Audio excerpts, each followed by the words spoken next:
welcome back to Friday Reads, where we help you find your next read. We're on location again today. I'm Jill. And I'm Julie, and today we are at the Timber Tap, which is located in Birch Street Center. It's a new tap room and brewery that's going to have a grand opening on June 2nd. So we thought it would be kind of fun to film here because this week's topic is Something's Brewing. So we've got fiction books that take place in pubs. We've got nonfiction books about brewing. So turn it over to Jill for her first pick. All right. My first one is From Beer to Eternity. This is by Sherry Harris. It was published in 2020.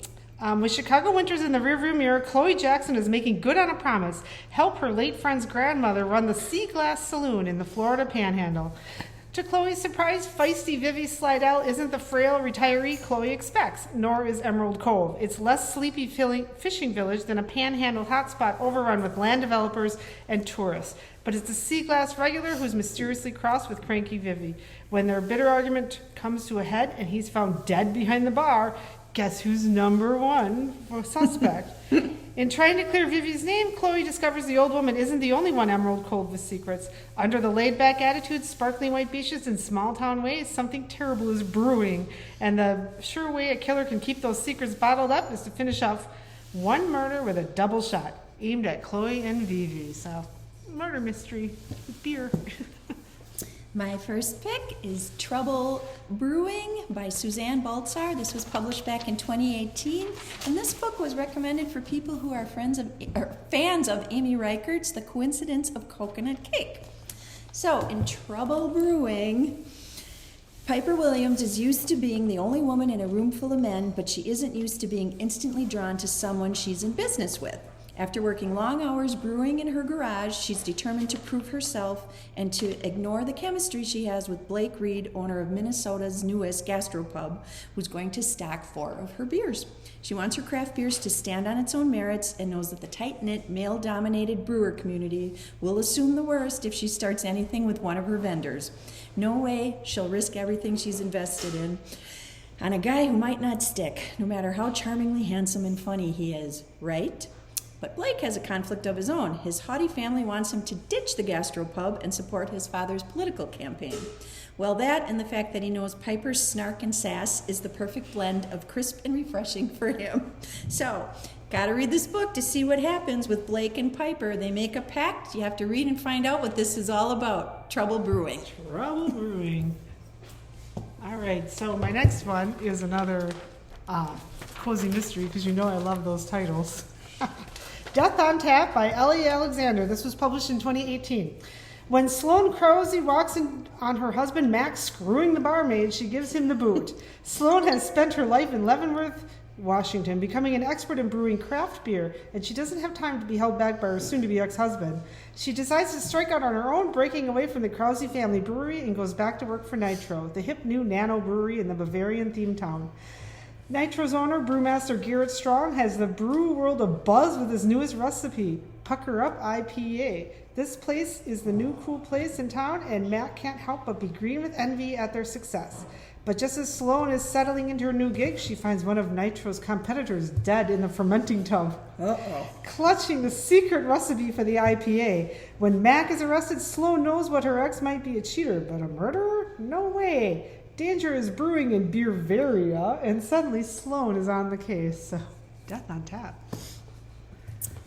My next picks are a couple of nonfiction ones. The first one is True Brews by Emma Christensen, published in 2013. And this is an accessible homebrew guide for alcoholic and non-alcoholic fermented drinks. And it has a variety of recipes from everything from root beer to gluten-free sorghum ale to blueberry lavender mead, plum wine, and more. You can make naturally fermented sodas, 10 batches of kombucha, and brew your own beer in the smallest apartment kitchen with little more equipment than a soup pot, a plastic bucket, and a long-handled spoon. This book will give you all you need to know. We also have a new one in our collection at the library, and it is Gluten-Free Brewing, Techniques, Processes, and Ingredients for Crafting Flavorful Beer by Robert Kiefer. This was just published back in 2022. And this book explores all the different grains that can be used to brew beers of all styles using alternative grains, and expands the options to beer lovers and brewers who cannot or choose not to ingest gluten, or those who just want to experiment with new and interesting flavors. So this book has more than 30 tested recipes to help brewers explore British, German, Belgian, New World, and ancient style beers. So if you're interested in learning more about gluten-free brewing, check this out in our new collection. Gluten-free is a thing now, too. Oh, you bet. So my next one is The Lager Queen of Minnesota by J. Ryan Stradell. I think he was at the book festival. He was. I saw him talk about that. A novel of family Midwestern values, hard work, fate, and the secrets of making world-class beer. Two sisters, one farm. A family is split when their father leaves their shared inheritance entirely to Helen, his younger daughter. Despite baking award-winning pies at the local nursing home, her older sister Edith struggles to make what most people would call a living, so she can't help wondering what her life would have been like with even a portion of the farm money her sister kept for herself. With the proceeds of the farm, Helen builds one of the most successful light breweries in the country and makes their company motto ubiquitous: drink lots, it's blots. Where Edith has a heart as big as Minnesota, Helen's is as rigid as a steel keg. Yet one day Helen will find she needs some help herself, and she could find a potential savior close to home. It's not too late. Meanwhile, Edith's granddaughter, Diana, grows up knowing the real world requires a tougher constitution than her grandmother possesses. She earns a shot at learning the IPA business from the ground up. Will that change their fortunes forever, or perhaps reunite her splintered family? Here we meet a cast of lovable, funny, quintessential American characters eager to make their mark in the world that's often stacked against them. This is a deep, affecting family saga, resolution that can take generations, but when it finally comes, we're surprised, moved, and delighted. So, The Lager Queen of Minnesota. He was fun to listen to at the book fest. He was talking about the kitchens of the Great Midwest, but he gave a teaser about that one too. He was a good speaker. All right, I'm going back to fiction for my third pick, and this is The Pub Across the Pond by Mary Carter, published in 2011. Carleen Rivers is many things. She's dutiful, reliable, kind, lucky, not so much. At 30, she's living a stifling existence in Cleveland, Ohio. Then one day, she buys a raffle ticket. The prize, a pub on the west coast of Ireland. She is stunned when she wins. Everyone else is stunned when she actually goes. As soon as she arrives, she is smitten not just by the town's beguiling mix of ancient and modern, but by the welcome she receives. In this small town near Galway Bay, strife is no strangers. Strangers are family, and no one is ever too busy for a cup of tea or a pint. And though her new job represents challenges, from a meddling neighbor to the pub's colorful regulars, there are compensations galore, like the freedom to sing, joke, and tell stories, and in doing so, find her own voice. And in her flirtations with Ronan McBride, the pub's charming, reckless former owner, she may just find the freedom to follow where impulse leads and trust her heart and her luck for the very first time. Sometimes leaving home is the only way to find where you belong. So, Pub Across the Pond. I'd like to win a pub in Ireland. So my next one is by Jerry Apps. If you're familiar with Jerry Apps, he writes a lot about Wisconsin-y things. This is Breweries of Wisconsin. It was published in 1992, so it might be like a history book of the breweries of Wisconsin in 1992, but could be worth a read anyways. The story of the dairy state's other major industry, beer, from the immigrants who started brewing here during the territorial days of the modern industrial giants. This is the history, the folklore, the architecture, the advertising, and the characters that made Wisconsin the nation's brewing leader, updated with the latest trends in Wisconsin brewing scene. Apps adeptly combines diligent scholarship and fascinating anecdotes, vividly portraying brewmasters, beer barons, saloon keepers, and corporate raiders, all with plus color reproductions of popular beer labels and detailed recipe for home brew. In a highly readable style, Apps links together ethnic influence, agriculture, geography, natural resources, meteorology, changing technology, and transportation to explore some of the mystique, romance, and folklore study associated with beer from antiquity to the present day Wisconsin. So I would imagine this is going to include the Pabst beer family from Milwaukee, which I just heard a lot of their things, so could be an interesting read. Got a book along that same vein. This is one of our newer ones that we got. This is a nonfiction, and this is The Drink That Made Wisconsin Famous, Beer and Brewing in the Badger State by Doug Hoverson, and this was published back in 2019. Few places on earth are identified with beer, as much as Wisconsin, with good reason. Since its first commercial brewery was established in 1835, the state has seen more than 800 open and more than 650 close, sometimes after mere months, sometimes after thriving for as long as a century and a half. The Drink That Made Wisconsin Famous explores the rich history from the first territorial pioneers to the most recent craft brewers, and from barley to barstool. From the global breweries that developed in Milwaukee in the 1870s to the wildcat breweries of Prohibition and the upstart craft brewers of today, the author tells the stories of Wisconsin's rich brewing history. The lavishly illustrated book goes beyond the giants, like Jill mentioned, Pabst, Miller, Schlitz, that loom large in the state's brewing renown. Of equal interest are the hundreds of small breweries across the state started by immigrants and entrepreneurs to serve local or regional markets. Many proved remarkably resistant to the consolidation and contraction that changed the industry, giving the impression that nearly every town in the Badger State had its own brewery. Even before beer tourism became popular, hunters, anglers, and travelers found their favorite brews in small Wisconsin cities.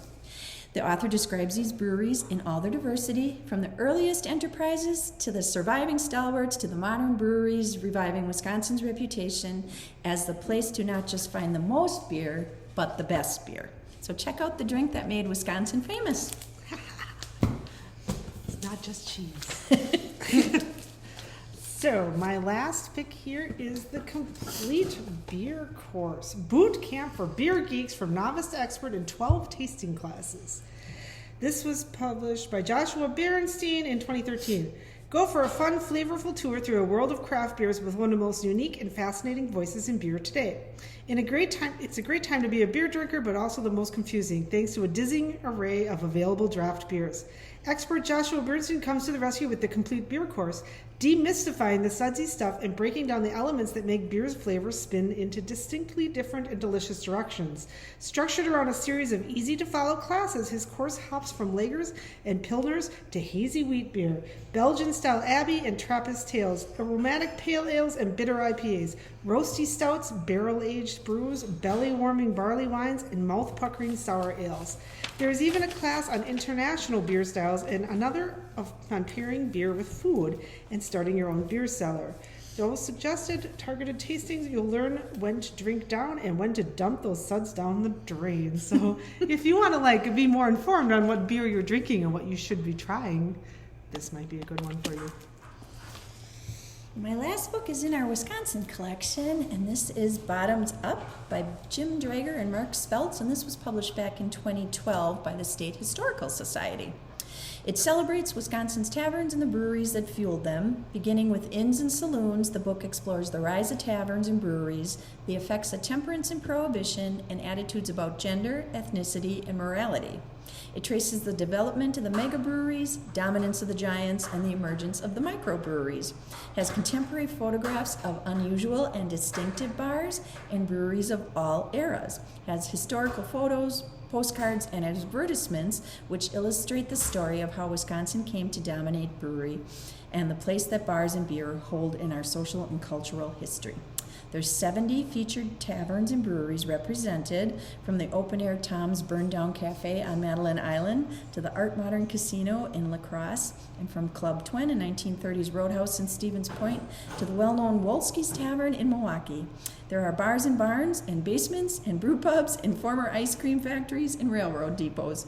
Bottoms Up also includes a heady mix of such beer-related topics as ice harvesting, barrel making, bar games, old fashions, bar fixtures, and the queen of the bootleggers. So I went on a history walk with those gentlemen, and they were very interesting. Learned a lot of some of the downtown bars in Appleton. So check out Bottoms Up. A lot of history in beer. Well, thanks for joining us. We hope we helped you find something to read if you're interested in reading fiction or nonfiction about beer. Thanks to Paul Romanesco, who's here with us today at the Timber Tap, for letting us come on location and film at their new brew pub again, their grand opening is going to be on June 2nd. You can find our videos on our Facebook page, on the Kimberly Public Library website, which links you to YouTube. And until next time, we thank you for watching. Bye.